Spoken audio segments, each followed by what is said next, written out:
Hi friends, welcome to drama series Tamil. இன்னைக்கு நம்ம பார்க்க போறது லாஸ்ட் ரொமான்ஸ்ல எபிசோட் நம்பர் 19 தமிழ்ல பார்க்க போறோம். லாஸ்ட் எபிசோட்ல பாத்தீங்கன்னா அங்கிள் மிங்கிலி கிட்ட கேட்டிருப்பாங்க, நீ ஹீரோவை போர்ட் ஆஃப் டைரக்டர்ல இருந்து நீக்கணும் அப்படின்னு. அதுக்கு மிங்கிலியும் கண்டிப்பா நான் அதுக்கு ஹெல்ப் பண்ணுவேன்னு சொல்றாங்க.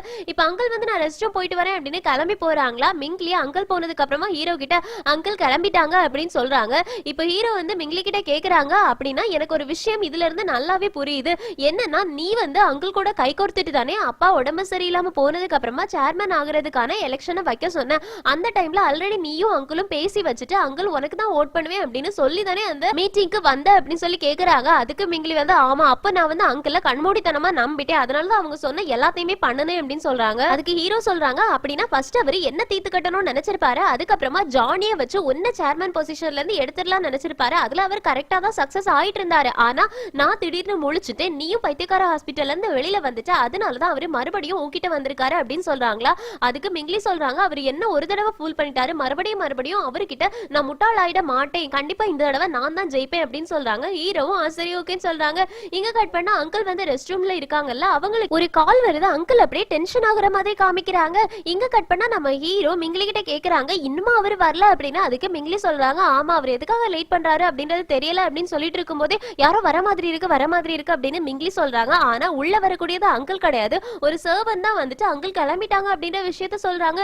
மிங்கிலிக்கும் ஹீரோக்கும் என்ன நடக்குது அப்படின்றதே புரியல. இங்க கட் பண்ணா சூசன் கூட இருக்கவங்களும் அங்கிளோட ரூமுக்கு போயிட்டு எக்ஸ்ட்ரா பாஸ்புக் ஏதாவது இருக்குதா, மணி எப்படி அங்கிளோட அக்கௌண்ட்டுக்கு வருது, அங்கிள் வந்து நம்மளோட கம்பெனியை எப்படியெல்லாம் ஏமாத்திட்டு இருக்காரு, அதுக்கான டாக்குமெண்ட்ஸ் எவிடன்ஸ் ஏதாவது கிடைக்குதா அப்படின்னு சர்ச் பண்ணிக்கிட்டு இருக்காங்க. வெளியில மிங்கிலியோட அசிஸ்டன்ட் பாதுகாப்புக்கு நின்னுக்கிட்டு இருக்காங்க.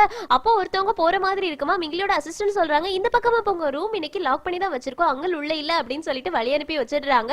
இப்படியே வந்து மிங்கிலியோட அசிஸ்டன்ட் உள்ள யாரையும் வரவிடாம பாத்துக்கிட்டு இருக்கும்போது அங்க அங்கிள் வந்துடுறாங்க. அங்கிளை பார்த்த உடனே செம்ம ஷாக் ஆகுது மிங்கிலியோட அசிஸ்டன்ட்டுக்கு. அசிஸ்டன்ட் இப்ப அங்கிள் கிட்ட கேக்குறாங்க, உங்களுக்கு நாங்க மிங்கிலி கூட டின்னர் அரேஞ்ச் பண்ணி வச்சிருந்தோமே, டின்னர் முடிஞ்சிருச்சு அப்படின்னா மிங்கிலி எங்க அப்படின்னு. இந்த சத்தம் உள்ள இருக்கக்கூடிய சூசனுக்கும் அவங்களோட ஃப்ரெண்டுக்கும் கேக்குதா, அதனால ஒளியறதுக்காக ஓடி போறாங்க. அப்ப குப்பை பாஸ்கெட்டை அப்படியே தட்டி விட்டுடுறாங்க. என்ன பண்ற அப்படின்னு சூசன் திட்டிக்கிட்டே நிக்கிறாங்க. இப்ப அங்கிள் கதவை திறந்து உள்ள வந்துடுறாங்க. உள்ள வந்தா சூசனும் அவங்களோட கூட இருக்கவங்களும் இருக்க மாட்டாங்க. அங்கிள் அப்படியே அவங்களோட சீட்ல உட்காந்துட்டு மிங்கிலிக்கு கால் பண்ணி, ஐம் சோ சாரி, எனக்கு முக்கியமான ஒரு வேலை வந்துட்டு, அதனாலதான் உங்ககிட்ட சொல்லாம கூட நான் கிளம்பி வந்துட்டேன் அப்படின்னு சொல்றாங்க. இங்க கட் பண்ணா ஹீரோ வந்து சூசன் கூட அவங்க கூட இருக்கவங்ககிட்ட கேட்பாங்க, நீங்க ரெண்டு பேரும் அவங்களோட ரூமை சர்ச் பண்ணும்போது ஒரு சீக்ரெட் பாஸ்புக் கூட கிடைக்கல அப்படின்னு. அதுக்கு சூசனும் அவங்க கூட இருக்கவங்களும் சொல்றாங்க, இல்ல நாங்க எல்லா இடமே சர்ச் பண்ணி பார்த்துட்டோம், அங்க எங்கேயுமே கிடைக்கல. அது மட்டும் இல்லாம ஆடிட்டிங் பண்ணுவாங்கல்ல, அவங்க கிட்டையும் அங்கிளோட அக்கௌண்ட்டுக்கு ஏதாவது காசு இல்லீகலா வருதா, அவர் ஏதாவது டிரான்சாக்சன் பண்றாரா அப்படின்றதையும் விசாரிச்சுட்டோம். ஆனா எதுவுமே இல்ல அப்படின்னு தான் வருது. அங்கிள் கண்டிப்பா நம்ம அவர் மேல சந்தேகப்படுவோம் அப்படின்னு கண்டுபிடிச்சிருந்திருப்பாரு, அதனாலதான் அதுக்கு முன்னாடி எல்லாத்தையும் அரேஞ்ச் பண்ணி வச்சிருப்பாரா இருக்கும் அப்படின்னு சொல்லிக்கிட்டு இருக்காங்க. அப்போ சூசன் கூட இருக்கவங்க இருக்காங்கல்ல, அவங்க அவங்களோட பாக்கெட்ல இருந்து குப்பை எல்லாத்தையும் வெளியில எடுத்து போடுறாங்க. அப்போ ஹீரோ வந்து இது என்ன குப்பை அப்படின்னு கேக்குறாங்களா.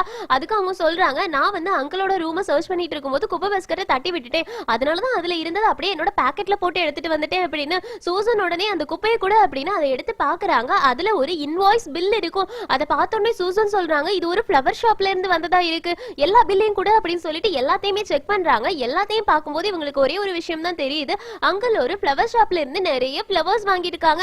2 தடவை லீகலா கொடுத்திருக்காங்க, 2-3 தடவை இல்லீகலா கொடுத்திருக்காங்க. அது மட்டும் இல்லாம அதோட காசு வேற ரொம்ப காஸ்ட்லியா இருக்குது. அப்போ ஹீரோ கேக்குறாங்க, ஃப்ளவர் எதுக்காக இவ்ளோ காசு கொடுத்து வாங்குறாங்க, கண்டிப்பா இதுல ஏதோ ஒரு ப்ராப்ளம் இருக்கு, நம்ம இதை எப்படியாவது கண்டுபிடிச்சாகணும் அப்படின்னு. அதுக்கு சூசன் சொல்றாங்க, அப்படின்னா நான் போயிட்டு அந்த ஃப்ளவர் ஷாப்ல விசாரிக்கிறேன்னு. அதுக்கு ஹீரோ சொல்றாங்க, இல்ல நம்ம யாரும் போக கூடாது, யாராவது ஒரு 3வது மனுஷங்க இதை பத்தி தெரியாதவங்க தான் போகணும், அப்பதான் நம்மளால கண்டுபிடிக்க முடியும் அப்படின்னு சொல்லிக்கிட்டே வாட்ச பாக்குறாங்க. ஏன்னா இன்னைக்கு ஹீரோயினோட இன்டர்வியூ இருக்கு, இந்த டைம்க்கு ஹீரோயின் நீங்க வந்திருக்கணும். அங்க கட் பண்ணா நம்ம ஹீரோயின் வந்து கிளம்பி ஓடி நம்ம ஹீரோட ஆபீஸ் பில்டிங்க்கு கீழே வந்து நிக்கிறாங்க. அப்போ அவங்களுக்கு ஒரு கால் வருது, டக்குன்னு அப்படியே ஷாக் ஆகுறாங்க. இங்க கட் பண்ணா நம்ம ஹீரோ உள்ள உட்கார்ந்துட்டு ஹீரோயின்காக வெயிட் பண்ணிட்டே இருக்காங்களா. அப்போ அங்க உள்ள கதவை தட்டுற சத்தம் கேக்குது. நம்ம ஹீரோயின் தான் அப்படின்னு நினைச்சிட்டு உள்ளவா அப்படின்னு சொல்றாங்க. ஆனா வர்றது சீஃப் எடிட்டரை பார்த்தோன்னே ஹீரோ கேக்குறாங்க, மறுபடியும் அவ வர முடியாது அப்படின்னு வேற யாரையும் அனுப்பி வச்சுட்டாளா அப்படின்னு. அதுக்கு சீஃப் எடிட்டர் சொல்றாங்க, அவளுக்கு பர்சனலான ஒரு ஒர்க் வந்துருச்சு அதனாலதான் அப்படின்னு. உடனே ஹீரோ கேக்குறாங்க, முதல்ல அவளோட ஃப்ரெண்டு, இப்ப நீங்களா அப்படின்னு. அப்படியே இங்க சீன் கட் ஆகுது. இப்ப நம்ம ஹீரோயின் எங்க போயிருந்திருப்பாங்க அப்படின்னா, ஒரு ஆர்பனேஜ்ல அவங்க வளர்ந்தாங்கல்ல, அந்த ஆர்பனேஜோட டைரக்டர் வந்து இறந்து போயிருப்பாங்க, அதுக்காக தான் நம்ம ஹீரோயின் ஓடி அங்க போயிருந்திருப்பாங்க. இப்ப ஹீரோயினோட ஃப்ரெண்டு கேக்குறாங்க, உனக்கு வந்து மனசு கஷ்டமாவே இல்லையா, உன்னோட டைரக்டர் இறந்து போயிருக்காங்க, ஆனா நீ இந்த மாதிரி ஃபீல் பண்ணாம இருக்க அப்படின்னு. அதுக்கு ஹீரோயின் சொல்றாங்க, என்னோட டைரக்டருக்கு ரொம்பவே வயசாயிடுச்சு, அவங்க ரொம்பவே கஷ்டப்பட்டுட்டு இருந்தாங்க, அதனால இப்ப அவங்களோட கஷ்டம் எல்லாமே சரியா போயிருக்கும். அவங்க வானத்துல ஒரு அழகான நட்சத்திரமா ஜொலிச்சிட்டு இருப்பாங்க. அவங்களும் ஒரு தேவதைகள் கூட சேர்ந்திருப்பாங்க. அதனால நான் சந்தோஷமா தான் இருக்கேன் அவங்களுக்காக. இதுல கவலைப்படுறதுக்கு எதுவுமே இல்லை. ஏன்னா அவங்களோட வாழ்நாள அவங்க வாழ்ந்து முடிச்சுட்டாங்க. அவங்களுக்கு வயசானதுக்கு அப்புறமா தான் இறந்து போயிருக்காங்க அப்படின்னு ஹீரோயினோட ஃப்ரெண்டும் சரி ஓகே நீ சொல்றதும் சரிதான் அப்படின்னு சொல்றாங்க. கண்டிப்பா அவங்க மேல இருந்து உன்னை பார்த்து உனக்கு பிளெஸிங்ஸ் கொடுத்துட்டு இருப்பாங்க அப்படின்னு சொல்லிட்டு இருக்கும்போது நம்ம ஹீரோயினோட ஃப்ரெண்டுக்கு ஒரு கால் வருது. எனக்கு அர்ஜென்டான வேலை வந்துருச்சு, நீ உன்னை பார்த்துப்பியா, நான் கிளம்பவா அப்படின்னு சொல்லி கேக்குறாங்க. ஹீரோயினும் நான் நல்லா தான் இருக்கேன், நீ கிளம்பு அப்படின்னு சொல்றாங்களா. அப்ப ஹீரோயினோட ஃப்ரெண்ட் கிளம்பி போறாங்க. போகும்போது ஹீரோயினோட ஃப்ரெண்டுக்கு மனசே கஷ்டமா இருக்கும். அதனால திரும்பி ஹீரோயினை பார்த்து ஐ லவ் யூ அப்படின்னு சொல்றாங்க. நம்ம ஹீரோயினும் ஐ லவ் யூ, சரி ஓகே நீ போயிட்டு வா அப்படின்னு சொல்றாங்களா. ஹீரோயினோட ஃப்ரெண்ட் கிளம்பி போயிடுறாங்க. இங்க கட் பண்ணா நம்ம ஹீரோ கிட்ட வந்து சீஃப் எடிட்டர் வந்து ஹீரோயினோட டைரக்டர் இறந்து போயிட்டாங்க அப்படின்ற விஷயத்த சொல்லி இருந்திருப்பாங்க. அதனால அவங்க ஹீரோயினோட வீட்டுக்கு போயிட்டு காலிங் பெல் அடிச்சிட்டு இருக்காங்க. ஆனா உள்ள இருந்து வெளியில யாருமே வரமாட்டாங்களா. அதனால ஹீரோயினோட ஃப்ரெண்டுக்கு கால் பண்ணி ஹீரோயின் எங்க அப்படின்னு கேக்குறாங்க. அதுக்கு ஹீரோயினோட ஃப்ரெண்டு சொல்றாங்க கண்டிப்பா அவ இந்த நேரத்துக்கு வீட்டுக்கு தான் வந்திருக்கணும், நான் கிளம்பும் போது அவளும் கிளம்பிட்டாளே அப்படின்னு. அதுக்கு ஹீரோ சொல்றாங்க நான் வீட்டு முன்னாடி தான் நிக்கிறேன், காலிங் பெல் அடிச்சிட்டு இருக்கேன், கதவை திறக்கவே இல்லை, அது மட்டும் இல்லாம நான் கால் பண்ணிட்டே இருக்கேன், அவ காலும் அட்டன் பண்ணல அப்படின்னு. அப்போ ஹீரோயினோட ஃப்ரெண்டு சொல்றாங்க ஒருவேளை அவ ஹாஸ்பிட்டல்ல இருந்து கிளம்பி இருக்க மாட்டாளோ அப்படின்னு. டக்குன்னு நம்ம ஹீரோ காலை கட் பண்ணிட்டு ஹாஸ்பிட்டல்ல கிளம்பி போறாங்க. அங்க வந்து பார்த்தா அங்கேயே நம்ம ஹீரோயின் இருக்க மாட்டாங்க. அப்பதான் நம்ம ஹீரோவுக்கு அவங்க ஒரு ஆர்ஃபனேஜ்ல வளர்ந்தாங்க அப்படின்லாம் சொல்லி இருந்திருப்பாங்கல்ல, அது ஞாபகம் வருது. கண்டிப்பா அவங்க தான் போயிருப்பா அப்படின்னு ஹீரோயினை தேடி ஆர்ஃபனேஜுக்கு கிளம்புறாங்க. நம்ம ஹீரோயினும் அதே மாதிரி அதே ஆர்ஃபனேஜ்ல தான் இருந்திருப்பாங்க. அங்க அவங்க விளையாடி இருப்பாங்கல்ல சின்ன வயசுல இருந்து, அது எல்லாத்தையுமே பார்த்துட்டு இருக்காங்க. அதுல ஒவ்வொருத்தரும் வளர வளர அவங்களோட ஹைட்டை மார்க் பண்ணி வச்சிருப்பாங்களா, அதையும் பாக்குறாங்க. நான் 5 வயசுல இப்படி இருந்தேனா, 6 வயசுல இவ்வளவு வளர்ந்துட்டேனா அப்படின்னு எல்லாத்தையுமே பார்த்து ரசிச்சுட்டு இருக்காங்க. அப்ப யாரோ வர மாதிரி சத்தம் கேக்குமா, நம்ம ஹீரோயின் பயந்து துடிச்சிடுறாங்க. அங்க இருந்து வரது வேற யாரும் கிடையாது, நம்ம ஹீரோ தான். இப்போ ஹீரோயினோட பக்கத்துல வந்துட்டு நான் உன்னை கண்டுபிடிச்சிட்டேன் அப்படின்னு சொல்றாங்க. நம்ம ஹீரோயின் ஷாக் ஆகி அப்படியே ஹீரோவே பார்த்துட்டு இருக்காங்க. இங்க கட் பண்ணா 2 பேரும் பார்க்ல போய் உட்கார்ந்துட்டு இருக்காங்க.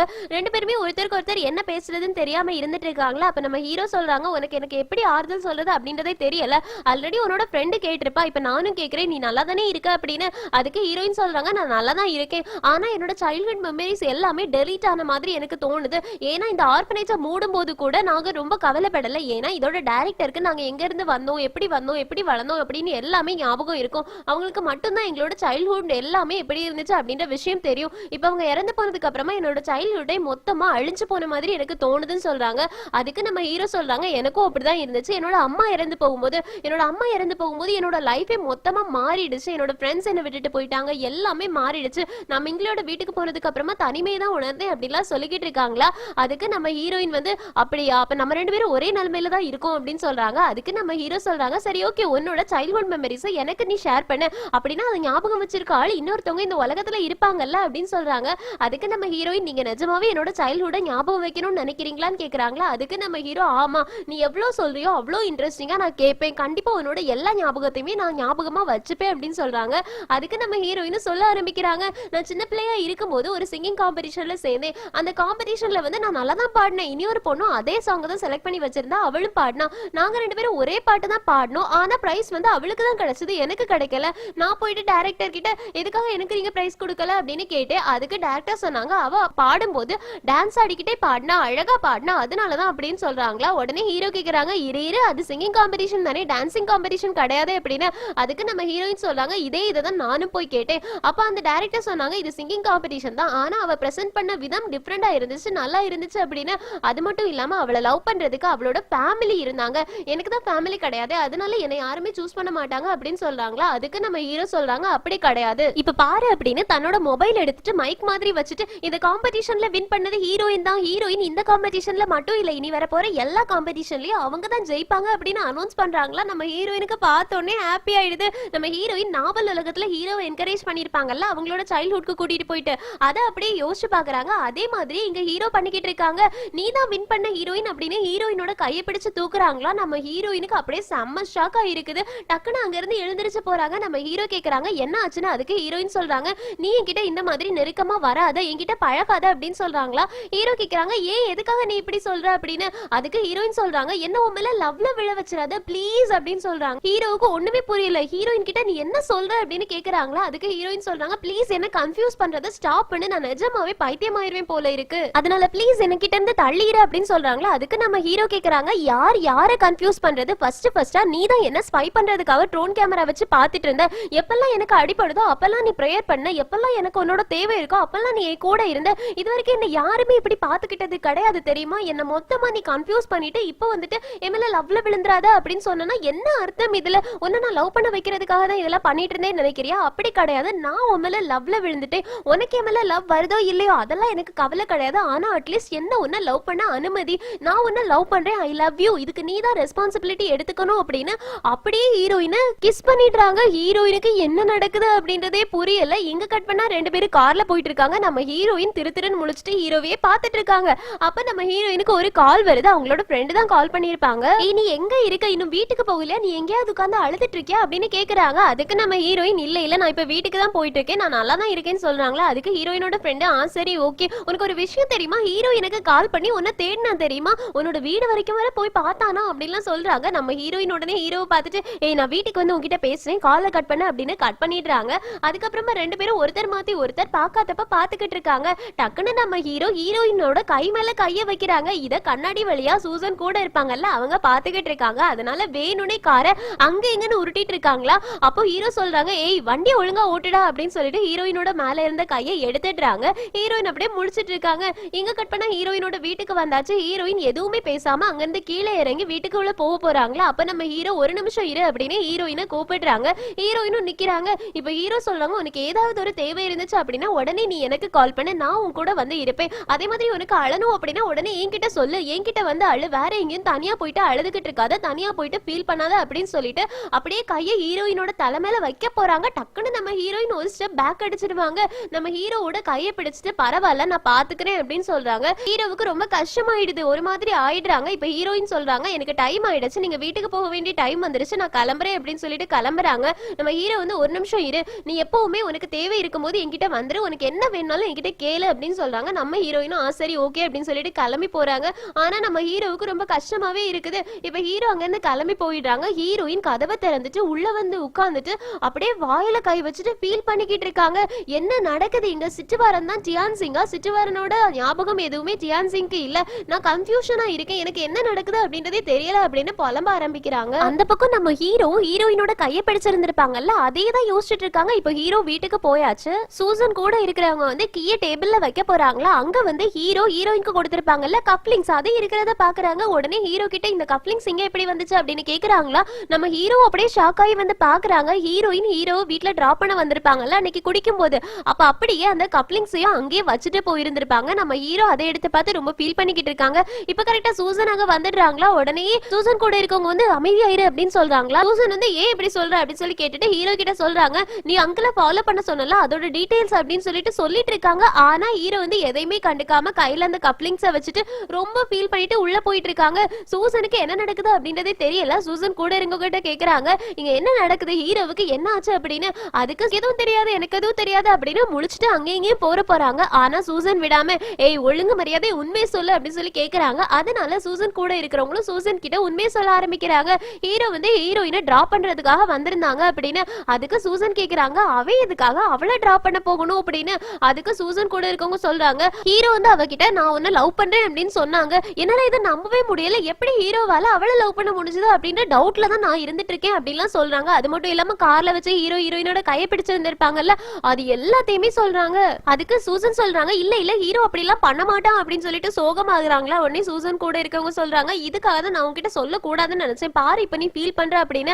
அதுக்கு சூசன் சொல்றாங்க எப்படி எனக்கு ஃபீலிங்ஸ் இல்லாம இருக்கும், நான் அவனை இந்த 3 வருஷம் கிடையாது, அவன் காலேஜ் படிக்கும் போதுல இருந்தே நான் அவன் கூட இருக்கேன், ஒவ்வொரு தடவையுமே அவன் ப்ராப்ளம்ல மாட்டும் போது நான் தான் அவன் கூட இருந்திருக்கேன். ஆனா எனக்கு அவன் மேல இருக்கக்கூடிய லவ் சொல்றதுக்கான தைரியம் வரல, இப்ப வரைக்குமே நான் அவன் கிட்ட சொல்லவே இல்லை. ஆனா ஹீரோயின் அப்படி இல்ல, அவளோட ஃபீலிங்ஸ் அழகா ஹீரோவுக்கு புரிய வச்சுட்டு இருக்கா. லவ் சொல்லவே தைரியம் இல்ல அப்படின்னா லவ் பண்ணி என்ன பிரயோஜனம், நான் இப்ப மனசு வலிக்குது அப்படிலாம் சொல்லி எந்த பிரயோஜனமே கிடையாது. ஏன்னா ஹீரோ கிட்ட லவ் சொல்றதுக்கான தைரியம் தான் எனக்கு இல்லையே, நான் தைரியமா அவன் கிட்ட லவ் சொல்லி இருந்திருக்கணும், இல்லனா அமைதியா இருக்கணும், இதை தவிர எனக்கு வேற ஆப்ஷனே கிடையாது அப்படின்னு சொல்றாங்களா. டக்குன்னு சூசன் கூட இருக்கவங்க சூசனோட கன்னத்துல கிஸ் பண்ணிடுறாங்க. சூசனுக்கு அப்படியே கோவம் வருது, என்னடா பண்ணிக்கிட்டு இருக்க அப்படின்னு சொல்லி கேக்குறாங்களா. அதுக்கு சூசன் கூட இருக்கவங்க சொல்றாங்க நீ தானே சொன்ன லவ் பண்ணா டக்குன்னு ப்ரப்போஸ் பண்ணிடணும் அப்படின்னு, அதனாலதான் நான் இப்படி பண்ணனேன் அப்படின்னு சொல்றாங்க. அதுக்கு சூசன் சொல்றாங்க நான் லவ் ப்ரப்போஸ் பண்ண மட்டும்தான் சொன்னேன், அதுக்காக இப்படி கிஸ் பண்ண சொல்லல அப்படின்னு சூசன் கூட இருக்கவங்கள போட்டு அடின்னு அடிக்கிறாங்க. அதுக்கு சூசன் கூட இருக்கவங்க சொல்றாங்க லவ் பண்ணாங்க அப்படின்னா கண்டிப்பா எக்ஸ்பிரஸ் பண்ணி ஆகணும் தானே, அதனாலதான் நான் எக்ஸ்பிரஸ் பண்ணிட்டேன், நான் உன்ன லவ் பண்றேன் அப்படின்னு சொல்றாங்க. சூசனுக்கு என்ன சொல்றது அப்படின்னு தெரியல, மறுபடியும் அவங்கள போட்டு அடின்னு அடிக்கிறாங்க. அதுக்கு சூசன் கூட இருக்கவங்க சொல்றாங்க எனக்கு நீ அடிக்கும் போது வலிக்கவே இல்ல அப்படின்னா இது லவ் தானே அப்படின்னு கேட்டுட்டு இருக்காங்க. இப்படியே ரெண்டு பேரும் ஜாலியா சிரிச்சு பேசி விளையாடிக்கிட்டு இருக்காங்க. சூசனும் இவங்களும் தான் ஜோடியா இருக்காங்க. இங்க சீன் கட் ஆகுது. ஹீரோயின் இப்ப அவங்களோட ரூம்ல போயிட்டு CEO You Are Naughty இருக்குல்ல அந்த புக் எடுத்து பார்த்துட்டு பாஸ்ட் லைஃப்ல சிட்டுவாரன் கூட நடந்த எல்லா விஷயத்தையுமே யோசிச்சு பார்த்துட்டு இருக்காங்க. நீங்க டியான் சிங் கிடையாது, நீங்க தான், அதனால டியான் சிங் குள்ள நான் உங்களை தேட மாட்டேன் அப்படின்னு முடிவெடுக்கிறாங்க. அதே டைம்ல அந்த பக்கம் பாத்தீங்கன்னா நம்ம ஹீரோவும் அவங்களோட கப்ளிங்ஸ் எடுத்து வச்சு பாத்துக்கிட்டு இருக்காங்க. ஹீரோயினை நினைச்சு ஃபீல் பண்ணிக்கிட்டு இருக்காங்க. இப்போ சூசன் ஹீரோ கிட்ட வந்து சொல்றாங்க, நான் அங்கிளோட எல்லா இன்வாய்ஸையுமே செக் பண்ணிட்டு அவங்க மொத்தமா 7 ஃப்ளவர்ஸ் அந்த ஷாப்ல இருந்து வாங்கியிருக்காங்க. அது 3 வந்து ஆஃபீஸ்க்கு ஏத்த மாதிரி வாங்கிக்கிறாங்க, இன்னும் 4 வந்து அன்அபிஷியலா வாங்கியிருக்காங்க, அதுவும் அவங்களோட கை காசை போட்டு வாங்கியிருக்காங்க அப்படின்னு ஹீரோ நினைக்கிறாங்க. இதெல்லாம் எதுக்காக அவங்க பண்ணிக்கிட்டு இருக்காங்க அப்படின்னு அதுக்கு சூசன் சொல்றாங்க, அந்த 4 ஃப்ளவர்ஸ்மே ஒரு பெயிண்டிங் கேலரிக்கு போயிருக்கு. சோ அந்த கேலரியை போயிட்டு நம்ம விசிட் பண்ணோம் அப்படின்னா அங்க ஏதாவது நடக்கிற இன்ஃபர்மேஷன்ஸ் நமக்கு தெரியலாம் அப்படின்னு சொல்றாங்க. அதுக்கு ஹீரோ ஓகே சொல்றாங்க. இங்க சீன் கட்டாவது இப்ப ஹீரோயின் கிட்ட ஹீரோயினோட ஃப்ரெண்ட் வந்து கேக்குறாங்க, நீங்க 2 பேரும் கிஸ் பண்ணிக்கிட்டீங்களா அப்படின்னா அவங்க 2 பேருக்குள்ளேயே மறுபடியும் லவ் வந்துருச்சா அப்படின்னு. அதுக்கு ஹீரோயின் சொல்றாங்க, அப்படியெல்லாம் ஒண்ணு கிடையாது, அவன் மட்டும் தான் என்ன கிஸ் பண்ணா அப்படின்னு. அதுக்கு ஹீரோயினோட ஃப்ரெண்ட் கேக்குறாங்க, அப்படின்னா உனக்கு அந்த விஷயம் பிடிக்கலையான்னு. அதுக்கு நம்ம ஹீரோயின், நான் அப்படி சொல்ல வரல, ஆனா சிட்டுவாரனையும் டியான் சிங்கையும் எனக்கு ஒரே ஆளா பார்க்க தோணல, நான் சிட்டுவாரனை தான் லவ் பண்றேன், டியான் சிங்க கிடையாது அப்படின்னு சொல்றாங்களா. உடனே ஹீரோயினோட ஃப்ரெண்ட் கேக்குறாங்க, ஒருவேளை டியான் சிங் தான் சிட்டுவாரனா இருந்துச்சுன்னா என்ன பண்ணுவ, அவனே உன்னை வந்து லவ் பண்ணிருக்கான், அவனே உனக்கு கிரீன் சிக்னல் காமிச்சிருக்கான், இந்த மாதிரிலாம் ஒரு சான்ஸ் யாருக்காவது கிடைக்குமா, உன்னோட கையில டியான் சிங் இருக்கான், இதை நீ விட போறியா, இந்த ஆப்பர்ச்சுனிட்டியை யூஸ் பண்ணிக்க மாட்டியா அப்படின்னு கேக்குறாங்க. அதுக்கு ஹீரோயின் சொல்றாங்க, ஃபர்ஸ்ட் நான் யோசிக்கும் போது நானும் டியான் சிங்க சிட்டுவாரன் தான் யோசிச்சுட்டு இருந்தேன், அதே மாதிரி அவனை லவ் பண்ணானா எனக்கு ஓகேன்னு தான் நினைச்சிட்டு இருந்தேன், ஆனா இப்போ அதை யோசிக்கும் போது எனக்கு பயமா இருக்கு, அது உண்மையா நடக்குது, அவனை லவ் பண்றான், ஆனா எனக்கு சிட்டுவாரனோட நினைப்பாவே தான் இருக்குது, எனக்கு சிட்டுவாரன் தான் வேணும், டியான் சிங் கிடையாது அப்படின்னு சொல்றாங்க. அதுக்கு ஹீரோயினோட ஃப்ரெண்ட் கேக்குறாங்க, சிட்டுவாரன் அப்படின்றது ஒரு கேரக்டர், அது முடிஞ்சு போச்சு, அந்த நாவல் முடிஞ்சதோட அந்த விஷயமே முடிஞ்சிருச்சு, உனக்கும் அவனுக்கும் கல்யாண மண்டபம் வரைக்கும் தான் நீங்க 2 பேரும் போனீங்க, நீங்க 2 பேரும் ரிங் கூட சேஞ்ச் பண்ணிக்கல, அப்புறம் எதுக்காக நீ அதே போட்டு யோசிச்சுக்கிட்டு இருக்க, உனக்கு தான் டியான் சிங் கையிலேயே இருக்காங்களே, அப்புறம் எதுக்காக நீ சிட்டுவாரனை தேடி போகிற அப்படின்னு சொல்லி கேக்குறாங்களா. அதுக்கு நம்ம ஹீரோயின் சொல்றாங்க, எனக்கு சிட்டுவாரன் தான் முக்கியம், டியான் சிங் கிடையாது, நான் இதுல இருந்து மூவ் ஆகி ஆகணும், ஏன்னா நான் டியான் சிங் சிட்டுவாரன் இவங்க 2 பேரும் நினைக்கும் போது நான் ஒரே வட்டத்துக்குள்ளேயே தான் சுத்தி சுத்தி வந்த மாதிரி இருக்குது, அதனால எனக்கு இதுல இருந்து கொஞ்சம் பிரேக் வேணும், நான் என்னோட மைண்டை டைவர்ட் பண்ணி ஆகணும் அப்படின்னு சொல்றாங்க. இங்க கட் பண்ணா நம்ம ஹீரோயின் ஹீரோவை இன்டர்வியூ எடுக்கிறதுக்காக அவங்களோட வீட்டுக்கு போறாங்க, கதவை தட்டலான்னு போறாங்க, அதுக்குள்ள ஹீரோ கதவை ஓபன் பண்ணிடுறாங்க. நீ வந்துட்டியா அப்படின்னு ஹீரோ கேக்குறாங்க. ஹீரோயினும் ஆமான்னு சொல்றாங்களா. ஹீரோ கேக்குறாங்க, இன்னைக்கு தானே கடைசி நாள் அப்படின்னு. அதுக்கு ஹீரோயின், நான் எல்லாத்துக்குமே ப்ரிப்பேர் ஆயிட்டேன்னு சொல்றாங்க. அதனால ஹீரோ உள்ளவா அப்படின்னு கூப்பிடுறாங்க. இப்ப ஹீரோயின் போய் உட்கார்ந்தாச்சு. ஹீரோ சொல்றாங்க, நான் உனக்காக தான் வெயிட் பண்ணிட்டு இருந்தேன், உனக்கு ஏதாவது ட்ரிங்க் சாப்பிடறதுக்கு ஏதாவது வேணுமா அப்படின்னு சொல்லி கேக்குறாங்க. அதுக்கு நம்ம ஹீரோயின், எதுவுமே தேவை கிடையாது, நம்ம இன்டர்வியூ ஸ்டார்ட் பண்ணலாம் அப்படின்னு இன்டர்வியூ எடுக்கிறாங்க. ஒரு வழியா இன்டர்வியூ முடிச்சிட்டாங்க, நான் கிளம்புறேன் தேங்க்யூ அப்படின்னு ஃபார்மலா சொல்றாங்க. நாங்க டிராஃப்ட் ரெடி பண்ணதுக்கு அப்புறமா உங்களோட அசிஸ்டன்ட் கிட்ட கொடுக்குறோம், அவங்க செக் பண்ணிட்டு அதை பப்ளிஷ் பண்றதுக்கு ஓகே சொன்னதுக்கு அப்புறமா நாங்க பப்ளிஷ் பண்றோம் அப்படின்னு சொல்லிட்டு கிளம்பி போறாங்க. நம்ம ஹீரோ ஹீரோயினை நிக்க சொல்லிட்டு, அவ்வளவுதானா, இதுக்கு மேல எதுவும் இல்லையா, நான் வேற எதுவுமே பண்ண வேண்டாமான்னு கேக்குறாங்க. அதுக்கு நம்ம ஹீரோயின், இல்ல நீங்க இன்டர்வியூ கொடுத்ததே போதும், வேற எல்லாத்தையும் நாங்க பாத்துக்கிறோம் அப்படின்னு சொல்லிட்டு கிளம்ப போறாங்க. நம்ம ஹீரோக்கு ஹீரோயினை விடுறதுக்கு மனசே இல்ல, திரும்பவும் ஹீரோயினை கூப்பிடுறாங்க. நீ இப்போ ஃப்ரீயா இருக்கியா அப்படின்னு கேக்குறாங்க. அதுக்கு நம்ம ஹீரோயின் வந்து, இல்ல நான் ஃப்ரீயாலாம் இல்ல, நான் பிஸியா இருக்கேன், அதனால நீங்க என்ன லஞ்சுக்கெல்லாம் இன்வைட் பண்ண வேண்டாம்னு சொல்றாங்களா. நம்ம ஹீரோ சொல்றாங்க, நான் ஒன்னும் லஞ்சுக்கெல்லாம் இன்வைட் பண்ணல, எனக்கு வேற ஒரு விஷயத்துக்காக நீ தேவைப்படுற அப்படின்னு சொல்றாங்க.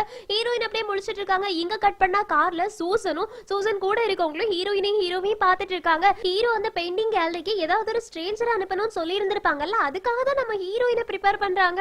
ஃபர்ஸ்ட் காதுல ஹெட்செட்டா மாட்டாங்க, அப்படியே ஹீரோயினோட காது பக்கத்துல போய் சொல்றாங்க, நான் என்ன சொல்றேனோ அதை அப்படியே போயிட்டு பண்ணு, அது போதும் அப்படின்னு சொல்றாங்க. நம்ம ஹீரோயினுக்கு காது ஒரு மாதிரி இருக்குதா, அப்படியே காதுல கை வைக்கிறாங்க. இப்ப ஹீரோ சொல்றாங்க, சரி ஓகே, நீ உனக்கு ஏதாவது ஒரு ப்ராப்ளம் வந்துச்சு அப்படின்னா நீ உடனே ஒரு சின்ன சிக்னல் கூட அடுத்த செகண்டே நாங்க வந்து நிப்பே சரியா அப்படின்னு சொல்றாங்களா.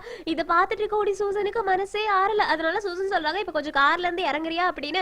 அதனால ஹீரோயினும் ஓகே அப்படின்னு சொல்லிட்டு இறங்குறாங்க. அந்த பெயிண்டிங் கேலரி ஷாப்புக்குள்ளாடி போயிடுறாங்க. உள்ள யாருமே இருக்க மாட்டாங்களா. நம்ம ஹீரோயின் கையில இருக்கக்கூடிய பேக்ல ஒரு கேமராவும் பிக்ஸ் பண்ணிருப்பாங்க. அது வழியா நம்ம ஹீரோ அங்க என்ன நடக்குதோ அதை பார்த்துக்கிட்டே இருக்காங்க. இங்க ஒரு கஸ்டமர் கூட இல்ல அப்படின்னு ஹீரோயின் சொல்லிட்டு இருக்கும்போது அங்க ஒருத்தவங்க வந்துட்டு, உங்களுக்கு என்ன வேணும்னு கேக்குறாங்க. அதுக்கு நம்ம ஹீரோயின் வந்து சொல்றாங்க, ஃபேமஸ் பெயிண்டிங் நான் வாங்க வந்திருக்கேன்னு சொல்ல அப்படின்னா ஹீரோயினும் அதே ரிப்பீட் பண்றாங்க. அதுக்கு அவங்க எந்த மாதிரிப்பட்ட பெயிண்டிங் அப்படின்னு கேக்குறாங்களா. அதுக்கு ஹீரோயின் சொல்றாங்க, அங்கிள் பூ வாங்குவாங்கல்ல அந்த மாதிரி அப்படின்னு. அதுக்கு அந்த ஆள் சொல்றாங்க, அங்கிள் பூவா, அவங்க யாரு அப்படின்னு. உடனே ஹீரோயின் வந்து டியான்லிங் குரூப்போட செக்ரட்டரி மாதிரி இருக்காங்களே அவங்க தான் அப்படின்னு சொல்றாங்க. அதுக்கு அந்த ஆள் வந்து, எனக்கு அப்படி யாரையும் தெரியாதுன்னு சொல்லிடுறாங்க. அதுக்கு ஹீரோயின் வந்துட்டு சொல்றாங்க, அவன் ஒன்னும் பொய் சொன்ன மாதிரி இல்ல, ஒருவேளை அவன் அங்கிள் பூவோட பேச பாத்திருந்திருக்க மாட்டானா இருக்கும், அதனால நீ வந்துடு அப்படின்னு கூப்பிடுறாங்க. ஹீரோயினும் ஒன்னும் இல்ல அப்படின்னு சொல்லி சொல்லிட்டு அங்க இருந்து வந்துடுறாங்க. இப்ப ஹீரோ ஹீரோயின் வெளியில வந்த உடனே அவங்க பக்கத்துல போறாங்க. ஹீரோயின் வந்து இயர்போனை எடுத்து ஹீரோ கிட்ட குடுக்குறாங்க. ஹீரோ வந்து ஹீரோயினுக்கு அந்த கப்ளிங் எடுத்து குடுக்குறாங்க. நம்ம ஹீரோயின் சொல்றாங்க எனக்கு இது வேண்டான்னு. அதுக்கு ஹீரோ சொல்றாங்க நீ இதை வின் பண்ணிருக்கல, அதனால இது உன்கிட்ட தான் இருக்கணும் அப்படின்னு சொல்றாங்க. அதுக்கு நம்ம ஹீரோயின் இல்ல இல்ல எனக்கு இது வேண்டாம், அதனாலதான் நான் அதை அங்கேயே வச்சுட்டு வந்துட்டேன்னு சொல்றாங்க. அதுக்கு ஹீரோ சரி ஓகே அதெல்லாம் விட உன் ஆபீஸ்ல நானே டிராப் பண்ணிட்டேன், கார்ல ஏறுன்னு சொல்றாங்க. அதுக்கு நம்ம ஹீரோயின் இல்ல இல்ல அதுக்கு முன்னாடி நான் சாப்பிடணும், அதனால நான் கிளம்புறேன்னு சொல்றாங்களா. அதுக்கு ஹீரோ வந்து நான் உனக்கு சாப்பாடு வாங்கி தரேன் கார்ல ஏறுன்னு சொல்றாங்க. அதுக்கு நம்ம ஹீரோயின் இல்ல இல்ல வேண்டான்னு சொல்லிடுறாங்க. மறுபடியும் நம்ம ஹீரோ நம்ம ரெண்டு பேரும் கான்டாக்ட்ல இருக்கலாமா டச்ல இருக்கலாமா அப்படின்னு கேக்குறாங்க. அதுக்கும் நம்ம ஹீரோயின் வந்து இல்ல இல்ல என்னோட இன்டர்வியூ செஷன் முடிஞ்சிருச்சு, அதனால இனி நீங்களும் நானும் கான்டாக்ட்ல இருக்க வேண்டிய எந்த அவசியமே கிடையாது அப்படின்னு சொல்லிட்டு குட் பை மிஸ்டர் டியாங் அப்படின்னு சொல்லிட்டு போறாங்க. நம்ம ஹீரோவுக்கு ஹீரோயின் மிஸ் ஹீரோயின் சொல்லிருப்பாங்கல்ல அது ஞாபகம் வருது. அப்படியே நம்ம ஹீரோயின் இப்ப அதை சொல்லிட்டு அங்க இருந்து கிளம்பி போறாங்க. நம்ம ஹீரோ ரொம்ப ஃபீல் பண்ணி பார்த்துட்டு இருக்காங்க. அதுக்கப்புறமா காருக்குள்ள ஏறுறாங்க. இங்க கட் பண்ணா மிங்கிலி கிட்ட அவங்க அசிஸ்டன்ட் போயிட்டு நடந்த எல்லாத்தையும் சொல்றாங்க. அப்ப மிங்கிலி கேக்குறாங்க அங்க இருந்த இன்சார்ஜுக்கு கூட அங்கிள் ஃபோவ தெரியலையா, இது எப்படி பாசிபிள் ஆகும் அப்படின்னு சொல்லி யோசிக்கிட்டு இருக்காங்களா. அப்போ மிங்கிலியோட அம்மா உள்ள வராங்க. உடனே மிங்கிலி அவங்க அம்மா கிட்ட கேக்குறாங்க தம்பி உங்களை காண்டாக்ட் பண்ணானா அப்படின்னு. அதுக்கு மிங்கிலியோட அம்மா சொல்றாங்க நீ வந்து போலீஸ் ஸ்டேஷன்ல அவனை பத்தி என்ன சொன்னன்னு தெரியல, அவன் இப்ப தலைமறைவா இருக்கான், என்னால அவனை பார்க்க கூட முடியல, அது எல்லாத்துக்கும் நீ தான் காரணம் அப்படின்னு சொல்றாங்க. அதுக்கு மிங்கிலி வந்து கோவப்பட்டு பேச போறாங்க. அதுக்குள்ள அவங்களோட அசிஸ்டன்ட் வந்து தடுத்துடுறாங்க. அதனால மிங்கிலி அவங்க அம்மா கிட்ட நீங்க அவனை காண்டாக்ட் பண்ணீங்கனாவோ இல்லனா அவன் உங்களை காண்டாக்ட் பண்ணானாவோ என்கிட்ட சொல்லுங்க, இது ரொம்ப சீரியஸான மேட்டர் அப்படின்னு சொல்றாங்க. அவங்க அம்மா வந்து என்ன ஒண்ணும் அவன் காண்டாக்ட் பண்ணல அப்படின்னு சொல்லிட்டு இருக்கும்போது அவங்க அம்மாக்கு ஒரு போன் வருது. உடனே அவங்க அம்மா வந்து நான் கிளம்புறேன் அப்படின்னு சொல்லிட்டு ரூம்குள்ள போயிடுறாங்களா. மிங்கிலி அவங்களோட அசிஸ்டன்ட பார்த்து கண்ணசைக்கிறாங்க. உடனே அவங்களும் வந்து சரி ஓகே நீங்க ரெஸ்ட் எடுங்க நான் கிளம்புறேன் அப்படின்னு சொல்லிட்டு கிளம்பி போற மாதிரி போறாங்க. இங்க மிங்கிலி வந்து அவங்க அம்மாவையே நோட் பண்ணிட்டு அவங்களோட ரூம்குள்ள போறாங்க. மிங்கிலி போன உடனே அவங்க அம்மா கிளம்பி குடுகுடுன்னு வெளியில எங்கேயோ போறாங்க. பின்னாடியே மிங்கிலியோட அசிஸ்டன்ட் ஃபாலோ பண்ணிட்டு போறாங்க. மிங்கிலியோட அம்மா ஒரு பார்க்குக்கு தான் போயிருக்காங்க. அங்க வந்து மிங்கிலியோட தம்பி ஒளிஞ்சு நின்னுட்டு அவங்க அம்மாவை கூப்பிடுறாங்க. உடனே அவங்க அம்மா போயிடுறாங்க. என்னால இவ்வளவுதான் கொண்டு வர முடிஞ்சது அப்படின்னு சாப்பிடுறதுக்கு சாப்பாடு கொடுக்குறாங்க. அவங்க ரொம்ப பசியா இருந்திருப்பாங்க போல, அதனால நல்லா சாப்பிடுறாங்க. அம்மா எப்படியாவது என்ன யூரோப் போறதுக்கு ஏதாவது பண்ணுங்க, நான் யூரோப் போயே ஆகணும், இங்க ஒரு ஹோட்டல்ல கூட என்னால ஸ்டே பண்ண முடியல, போலீஸ் என்ன டார்ச்சர் பண்ணுவாங்க அப்படின்னு எனக்கு பயமா இருக்குது, போலீஸ் என்ன தேடுறது நிறுத்தினா மட்டும்தான் என்னால நிம்மதியா இருக்க முடியும் அப்படின்னு சொல்றாங்க. அதுக்கு அவங்க அம்மா வந்து நானும் ட்ரை பண்ணிக்கிட்டு தான் இருக்கேன், ஆனா மிங்கிலி என்ன ரொம்ப க்ளோஸா வாட்ச் பண்ணிட்டு இருக்கா, அதனால என்ன எதுவுமே பண்ண முடியல சாரி அப்படின்னு சொல்றாங்களா. அதுக்கு மிங்கிலியோட தம்பி சொல்றாங்க எனக்கு வந்து மிங்கிலிக்கு தம்பியா இருக்கவே பிடிக்கல அப்படின்னு. அப்ப கரெக்டா அங்க இருந்து மிங்கிலி வந்து சொல்றாங்க எனக்கு மட்டும் உனக்கு அக்காவா இருக்கிறதுக்கு பிடிச்சிருக்கா அப்படின்னு. மிங்கிலியோட தம்பி அப்படியே ஷாக் ஆயிடுறாங்க. ஜானி கேக்குறாங்க நீ ஹீரோ கூட இப்ப சேர்ந்துட்டல அப்படின்னு. அதுக்கு மிங்கிலி சொல்றாங்க நான் ஒண்ணு ஹீரோ கூட சேரல, அத ஃபர்ஸ்ட் நீ புரிஞ்சுக்கோ, ஃபர்ஸ்ட் வந்து போலீஸ் ஸ்டேஷன்ல நீ பண்ண தப்புக்காக சரண்டர் ஆகுன்னு சொல்றாங்க. உடனே மிங்கிலியோட அம்மா கேக்குறாங்க நீ என்ன பேசிட்டு இருக்க அப்படின்னு. அதுக்கு மிங்கிலி சொல்றாங்க அம்மா அவனுக்கு நீங்க பாசத்தை கொடுத்ததெல்லாம் போதும், இப்பவே போலீஸ்ல சரண்டர் ஆகி ஆகணும் அப்படின்னு. டக்குன்னு மிங்கிலியோட தம்பி வந்து அங்க இருந்து எஸ்கேப் ஆயிடலாம் அப்படின்னு சொல்லிட்டு ஓடுறாங்க. ஆனா மிங்கிலியோட அசிஸ்டன்ட் வந்து அவங்கள துரத்தி பிடிச்சிடுறாங்க. இப்போ மிங்கிலியோட அம்மா அவங்க தம்பி பக்கத்துல உட்கார்ந்துட்டு இருக்காங்க. எதுக்காக மிங்கிலி இப்படி பண்ணிட்டு இருக்கா அப்படின்னு கேக்குறாங்களா. இதுக்கு மிங்கிலி சொல்றாங்க நம்ம எல்லாருமே சண்டை போட்டது போதும், ஒருத்தருக்கு ஒருத்தர் பொறாம பிடிச்சு ஒருத்தருக்கு ஒருத்தர் தப்பு பண்ணது எல்லாமே போதும், நீ என்ன பைத்தியக்கார ஹாஸ்பிட்டலுக்கு அனுப்ப பார்த்தல, சேர்மன் ஆகணும் அப்படின்றதுக்காக தானே அப்படின்னு சொல்லி கேக்குறாங்க. அதுக்கு மிங்கிலியோட அம்மா சொல்றாங்க நீயும் தானே ஹீரோவை இவனை கொலை பண்ண சொன்னா, அதுவும் சேர்மன் ஆகுறதுக்கு தானே அப்படின்னு கேக்குறாங்களா. அதுக்கு மிங்கிலி சொல்றாங்க நான் ஒண்ணு அவனை வந்து ஹீரோவை பிடிச்சு தள்ளிவிடு அப்படின்னு சொல்லல, அப்படியே சொன்னா கூட அவன் என்ன பண்ணி இருந்திருக்கணும், அவனுக்கு சுயமா சிந்திக்கிறதுக்கு மூளை கிடையாது, அவன் எதுக்காக ஹீரோவை பிடிச்சு கீழே தள்ளி விடணும், அப்படியா யாராவது கொலை பண்ண ட்ரை பண்ணுவாங்க அப்படின்னு சொல்றாங்க. அதுக்கு மிங்கிலியோட தம்பி சொல்றாங்க எல்லாமே நான் உனக்காக தான் பண்ணேன் அப்படின்னு. அதுக்கு மிங்கிலி கேக்குறாங்க என்ன பைத்தியக்கார ஹாஸ்பிட்டலுக்கு அனுப்புறதும் நீ எனக்காக தான் பண்ணனியா, உடனே நீ வந்து போலீஸ்ல சரண்டர் ஆகு, வேற எல்லாத்தையுமே நான் பாத்துக்கிறேன் அப்படின்னு சொல்றாங்க. அதுக்கு மிங்கிலியோட தம்பி கேக்குறாங்க நீ என்ன போலீஸ்ல மாட்டி விட்டுட்டு நீ பெரிய சேர்மன் மாதிரி இருந்துடலான்னு பாத்தியா அப்படின்னு. அதுக்கு மிங்கிலி சொல்றாங்க நான் பண்ணின தப்புக்கு நான் இப்ப அனுபவிச்சுட்டு இருக்கேன், நான் என்ன தப்பு பண்ணேன் அப்படின்றது எனக்கு புரிஞ்சிருச்சு, அதனாலதான் நான் ஹீரோ கூட சேர்ந்து இப்போ ஒர்க் பண்ணிக்கிட்டு இருக்கேன், நம்ம பண்ணின தப்புக்கு நம்ம இப்பவே பிராயச்சித்தம் தேடி ஆகணும், அப்பா வந்து நம்ம எல்லார் மேலயும் ஒரே மாதிரி தான் லவ் வச்சிருந்தாங்க, ஆனா நம்ம தான் அதை புரிஞ்சுக்கவே இல்ல, ஹீரோ வந்து நம்மளோட நல்லதுக்காக தான் பாடுபட்டு இருக்கான், அது உனக்கு புரியலையா அப்படின்னு ஹீரோவை பத்தி நல்ல விதமா சொல்றாங்க. மொத்தமாவே மிங்கிலி நல்லவங்களாவே மாறிட்டாங்க. மிங்கிலி சொல்றாங்க நீ வந்து போலீஸ் ஸ்டேஷன்ல போயிட்டு சரண்டர் ஆனா அப்படியே நான் உன்னை விட்டுற மாட்டேன், நீ என்னோட தம்பி, உன்னை கண்டிப்பா நான் நல்லா பார்த்துப்பேன், நீ போலீஸ்ல சரண்டர் ஆனா கூட நான் உன்னை ஜாமீன்ல வெளியில எடுப்பேன், அதை ஃபர்ஸ்ட் புரிஞ்சுக்கோ, நீ என்ன வேணுமோ அதை பண்ணு அப்படின்னு சொல்லிட்டு அங்க இருந்து போயிடுறாங்க. மிங்கிலியோட அசிஸ்டன்ட் சிரிச்சுக்கிட்டே பின்னாடி போறாங்களா. மிங்கிலி திரும்பி பார்த்துட்டு நீ எதுக்காக சிரிச்சிட்டு இருக்க, காலையில அப்படிதான் அம்மாவை நான் திட்ட போனப்ப திட்டக்கூடாதுன்னு சொல்லிட்டு இப்போ சிரிச்சிட்டு வர என்னாச்சு உனக்கு அப்படின்னு கேக்குறாங்க. அதுக்கு அவங்க அசிஸ்டன்ட் சொல்றாங்க இல்ல இல்ல நீங்க இப்போ இப்படி நடந்துக்கிறது எனக்கு ரொம்ப பிடிச்சிருக்கு, நீங்க இந்த மாதிரி நல்ல விதமா நடந்திருக்கும் போதுதான் உங்களோட தம்பியும் உங்களோட அம்மாவும் உங்களை புரிஞ்சுப்பாங்க, அவங்க எல்லாருமே உங்களை புரிஞ்சுக்க நிறையவே ட்ரை பண்ண போறாங்க அப்படின்னு சொல்றாங்க. மிங்கிலி வந்து நீ ரொம்ப ஓவரா தான் பண்ணிட்டு இருக்க அப்படின்னு சொல்லிட்டு போறாங்க. இங்க கட் பண்ணா நம்ம ஹீரோ ஒவ்வொரு நாவலையா எடுத்து படிக்க ஆரம்பிக்கிறாங்க. ஹீரோயினுக்கு கால் பண்ணாங்க, ஹீரோயின் கால் அட்டன் பண்ணல. ஹீரோயின் கொடுத்துட்டு போன கப்ளிங்கே பார்த்து முறைச்சுக்கிட்டு இருக்காங்க. இங்க கட் பண்ணா நம்ம ஹீரோயின் ஆபீஸ்ல இருந்துட்டு இருக்காங்க. அப்போ ஹீரோ போன் பண்றது அவங்களுக்கு தெரியுது. ஆனா கட் பண்ணி விட்டுட்டு இருக்காங்க. ஹீரோயினோட ஃப்ரெண்ட் யார் கால் பண்றதுன்னு கேக்குறாங்களா. அதுக்கு ஹீரோயின் வந்து யாரும் இல்ல அப்படின்னு சொல்லிட்டு அங்க இருந்து எழுந்திருச்சு போறாங்க. அப்போ ஹீரோயினோட போனுக்கு ஒரு மெசேஜ் வருது. அத ஹீரோயினோட ஃப்ரெண்ட் பாத்துட்டாங்க. ஹீரோயினை கூப்பிட்டு ஏய் ஹீரோயின் உனக்கு ஹீரோ தான் கால் பண்ணிட்டு இருக்கான்னு நினைக்கிறேன், அவன் தான் மெசேஜ் பண்ணிருக்கான், உன்னோட கால் அட்டன் பண்ண சொல்லிருக்கான் அப்படின்னு. அதுக்கு ஹீரோயின் கேக்குறாங்க உனக்கு எப்படி தெரிஞ்சது அப்படின்னு. அதுக்கு ஹீரோயினோட ஃப்ரெண்ட் சொல்றாங்க நான் அந்த மெசேஜை பார்த்துட்டேன்னு. உடனே ஹீரோயின் சொல்றாங்க அவன் பண்ணிக்கிட்டே இருக்கட்டும், அவனுக்கு நிறைய கேர்ள் ஃப்ரெண்ட்ஸ் இருப்பாங்க, எப்படியுமே இந்த உலகத்துல அவனுக்கு நிறைய கேர்ள்ஸ் இருக்க போறாங்க, அதனால அவன் எனக்கு கொஞ்ச நாள் கால் பண்ணுவான், அதுக்கப்புறமா அப்படியே விட்டுடுவான், அதனால அப்படியே விட்டுடு, நான் ஒர்க்ல மட்டும் தான் கான்சென்ட்ரேட் பண்ணணும்னு நினைக்கிறேன் அப்படின்னு சொல்லிட்டு இருக்காங்க. அதுக்கு ஹீரோயினோட ஃப்ரெண்ட் நீ கொஞ்சம் ஓவரா தான் பண்ணிட்டு இருக்க அப்படின்னு சொல்லிட்டு இருக்காங்களா. அதுக்குள்ளாடி சீஃப் எடிட்டர் அங்க இருந்து கால் பண்ணி சொல்றாங்க ஏய் கால் அட்டன் பண்ணு, டியான் சிங் எவ்வளவு நேரம் தான் உனக்கு கால் பண்ணிட்டே இருப்பான் அப்படின்னு சொல்றாங்க. நம்ம ஹீரோயின் வேற வழி இல்லாம இப்ப கால் அட்டன் பண்ணாங்க. ஆபீஸ் போனுக்கு தான் ஹீரோ இப்ப கால் பண்ணிருக்காங்க. ஹீரோயின் கேக்குறாங்க உங்களுக்கு என்ன சார் வேணும் அப்படின்னு. அதுக்கு ஹீரோ சொல்றாங்க நீ எதுக்காக என்னோட போனை அட்டன் பண்ணவே மாட்டேங்கிற, உன்னோட வேலை முடிஞ்சதுக்கு அப்புறமா நீ என்ன கண்டுக்கவே மாட்டேங்கிற அப்படிதானே அப்படின்னு சொல்லி கேக்குறாங்களா. அதுக்கு ஹீரோயின் சொல்றாங்க இல்ல சார் நான் நிஜமாவே ரொம்ப பிஸியா இருந்தேன், அதனாலதான் உங்களோட காலை என்னால அட்டன் பண்ண முடியல அப்படின்னு. அதுக்கு ஹீரோ கேக்குறாங்க என்ன ஸ்நாக்ஸ் சாப்பிடுறதுல பிஸியா இருக்கியா அப்படின்னு. உடனே ஹீரோயின் வந்து அங்க இங்க சுத்தி பாக்குறாங்க. அப்ப ஹீரோயினோட ஃப்ரெண்ட் பாரு அங்க ஒரு ட்ரோன் பறந்துட்டு இருக்கு அப்படின்னு காமிக்கிறாங்க.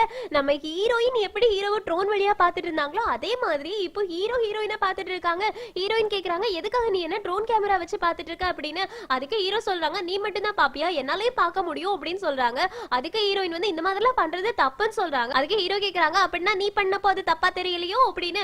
அதுக்கு ஹீரோயின் வந்து அப்படியே பாத்துட்டு இருக்காங்களா. ஹீரோ சொல்றாங்க இங்க இருந்து பார்க்கும்போது உன்னோட ஃபேஸ்ல இருக்கக்கூடிய போர்ஸ் கூட எனக்கு அழகா தெரியுது அப்படின்னு. உடனே ஹீரோயின் அப்படியே மூஞ்ச திருப்பிக்கிறாங்க. ஹீரோயின் கேக்குறாங்க உனக்கு இப்ப என்னதான் வேணும் அப்படின்னு. அதுக்கு ஹீரோ சொல்றாங்க நீ அங்கேயே இரு, நான் ஒன்னு வந்து பார்க்க வரேன் அப்படின்னு.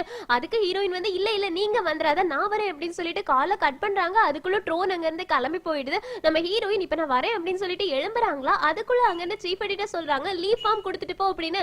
அதுக்கு ஹீரோயின் கேக்குறாங்க நான் 1 hour பெர்மிஷன் தானே போட போறேன்னு. அதுக்கு எடிட்டர் வந்து இல்ல நீ லீவே எடுத்துக்கோ அப்படின்னு லீவ் ஃபார்ம் வாங்கிட்டு அனுப்பி வச்சிடுறாங்க. இப்ப நம்ம ஹீரோயினும் ஒரு பாலம் வழியா நடந்து போயிட்டு இருக்காங்க. ஹீரோ கேக்குறாங்க எதுக்காக நீ என்ன அவாய்ட் பண்ணிட்டு இருக்க அப்படின்னு. அதுக்கு ஹீரோயின் சொல்றாங்க நான் எப்படியும் அப்படி பண்ணலையே அப்படின்னு. அதுக்கு ஹீரோ சொல்றாங்க ரொம்ப வெளிப்படையாவே தெரியுது நீ என்ன அவாய்ட் பண்றது, எதுக்காக இப்படி பண்ணிக்கிட்டு இருக்க அப்படின்னு சொல்லி கேக்குறாங்க. அதுக்கு நம்ம ஹீரோயின் சொல்றாங்க நம்ம 2 பேருக்குள்ளேயும் இன்டர்வியூ எடுக்கக்கூடிய செஷன் இருந்துச்சு, அது முடிஞ்சு போச்சு, அப்புறம் எதுக்காக நீங்க ஏன் பின்னாடியே வந்துட்டு இருக்கீங்க அப்படின்னு கேக்குறாங்களா. அதுக்கு ஹீரோ சொல்றாங்க ஏன்னா நான் உன்னை லவ் பண்றேன் அப்படின்னு. அதுக்கு ஹீரோயின் சொல்றாங்க ஆனா எனக்கு அந்த மாதிரி ஒரு ஃபீலிங்ஸும் இல்லையேன்னு சொல்ல வரதுக்குள்ளாடி நம்ம ஹீரோ சொல்லிடுறாங்க உனக்கும் என் மேல ஃபீலிங்ஸ் இருக்கு அப்படின்றது எனக்கு தெரியும்னு சொல்றாங்க. நம்ம ஹீரோயின் ஒரு நிமிஷம் யோசிக்கிறாங்க. யோசிச்சுட்டு சொல்றாங்க ஆமா ஃபர்ஸ்ட் ஸ்டார்டிங்ல எனக்கு உங்க மேல ஃபீலிங்ஸ் இருந்துச்சு, அதை நான் உண்மைதான் ஒத்துக்கிறேன், ஏன்னா அது ஒன்றும் கொலை குற்றம் கிடையாது, எனக்கு நிஜமாவே உங்க மேல ஃபீலிங்ஸ் இருந்துச்சு, ஆனா இப்ப இல்ல, இப்ப எல்லாமே மாறிடுச்சு அப்படின்னு சொல்றாங்க. ஹீரோ கேக்குறாங்க என்ன மாறிடுச்சு அப்படி அப்படின்னு. அதுக்கு ஹீரோயின் வந்து சரி ஓகே எனக்கு ஒரு கால் பண்ணுங்க அப்படின்னு சொல்றாங்க. ஹீரோவும் கால் பண்ணாங்க. அப்போ ஹீரோவோட நேம ஹீரோயின் எப்படி சேவ் பண்ணிருப்பாங்க அப்படின்னா சாரி ஐ எம் மேரிட் அப்படின்னு. நம்ம ஹீரோவுக்கு பார்த்தோன்னே ஷாக் ஆகுது, நீ என்ன சொல்ல வர அப்படின்னு சொல்லி கேக்குறாங்களா. அதுக்கு நம்ம ஹீரோயின் சொல்றாங்க நீங்க பாக்குறீங்களே அது உண்மைதான் அப்படின்னு சொல்றாங்க. அதுக்கு ஹீரோ கேக்குறாங்க சரி ஓகே அப்படின்னா உன்னோட ஹஸ்பண்ட் யாரு எங்க இருக்காங்க. அதுக்கு ஹீரோயின் எதுவுமே சொல்லாம நிப்பாங்களா. ஹீரோ கேக்குறாங்க சரி ஓகே எப்பவுமே உன் கூட உன்னோட கோவர்க்கர் தானே இருக்காங்க, அப்படின்னா உன்னோட ஹஸ்பண்ட் எங்க போயிட்டாங்கன்னு. அதுக்கு நம்ம ஹீரோயின் சொல்றாங்க அவங்க இப்ப என் கூட இல்ல தூரமா போயிட்டாங்கன்னு. ஹீரோ அப்படியே பாக்குறாங்களா. ஹீரோயின் சொல்றாங்க நீ நினைக்கிற மாதிரி ஒண்ணும் இல்ல, அவர் தூரமா ஒர்க் பண்றாரு அவ்வளவுதான் அப்படின்னு சொல்றாங்களா. ஹீரோ வந்து சரி ஓகே அப்ப அவர் எப்ப திரும்பி வருவாருன்னு கேக்குறாங்க. நம்ம ஹீரோயின் இல்ல அப்படின்ற மாதிரி தலையாட்டுறாங்க. நம்ம ஹீரோ கேக்குறாங்க சரி அப்படின்னா நீங்க 2 பேரும் பிரிஞ்சிட்டீங்களா என்ன அப்படின்னு. அதுக்கும் நம்ம ஹீரோயின் எதுவுமே சொல்லாம நிக்கிறாங்களா. ஹீரோ கேக்குறாங்க அப்படின்னா என்னதான் நடக்குது எனக்கு ஒழுங்கா சொல்லு, நீ இப்போ சிங்கிளா தான் இருக்க அப்படின்னா நானும் சிங்கிளா தான் இருக்கேன், அப்படின்னா நம்ம 2 பேரும் லவ் பண்ணலாமே அப்படின்னு சொல்றாங்களா. அதுக்கு நம்ம ஹீரோயின் சொல்றாங்க உங்களுக்கு நான் சொல்றது புரியலையா, எனக்கு கல்யாணம் ஆயிடுச்சு அப்படின்னு. அதுக்கு ஹீரோ சொல்றாங்க அதான் நீங்க 2 பேரும் சேர்ந்து இல்லையே அப்படின்னு சொல்றாங்களா. அதுக்கு ஹீரோயின் வந்து நான் இப்ப என்னதான் பண்ணணும், நீங்க என்னதான் எக்ஸ்பெக்ட் பண்ணீங்க அப்படின்னு கேக்குறாங்க. அதுக்கு நம்ம ஹீரோ சொல்றாங்க நீ உனக்கு கல்யாணம் ஆயிடுச்சு அப்படின்னு சொன்னா நான் உன்னை விட்டு போயிடுவேன் அப்படின்னு நீ நினைச்சிட்டு இருக்க, அப்படிதானே, அப்படியெல்லாம் என்னால போக முடியாது, நான் உன்னோட ஃபீலிங்ஸ்குள்ள இன்னும் டீப்பா போகணும்னு நினைக்கிறேன், உன் கூட எப்பவுமே இருக்கணும்னு நினைக்கிறேன் அப்படின்னு சொல்றாங்க. அதுக்கு ஹீரோயின் சொல்றாங்க என்னால அவனை மறக்க முடியாது அப்படின்னு. அதுக்கு ஹீரோ சொல்றாங்க என்னோட ஃபீலிங்ஸை என்னால மாத்திக்க முடியாது, ஒன்னா அவனை மறக்க வச்சு என்ன லவ் பண்ண வச்சு காமிக்கிறேன் அப்படின்னு சொல்றாங்க. நம்ம ஹீரோயின் அப்படியே பாத்துட்டு இருக்காங்க. இங்க சீன் கட்டாவது இந்த எபிசோட் முடியுது. அடுத்த எபிசோட் தான் last and final episode. So அந்த எபிசோட்காக வெயிட் பண்ணுங்க. இதை விட நிறைய இன்ட்ரெஸ்டிங்கான சம்பவங்கள் அடுத்த எபிசோட்ல நடக்க காத்துட்டு இருக்கு. சோ அடுத்த எபிசோட்காக வெயிட் பண்ணுங்க. இந்த எக்ஸ்பிளனேஷன் உங்களுக்கு பிடிச்சிருந்தா லைக் பண்ணுங்க, மறக்காம சேனலை சப்ஸ்கிரைப் பண்ணிடுங்க. Thank you friends, take care, bye by.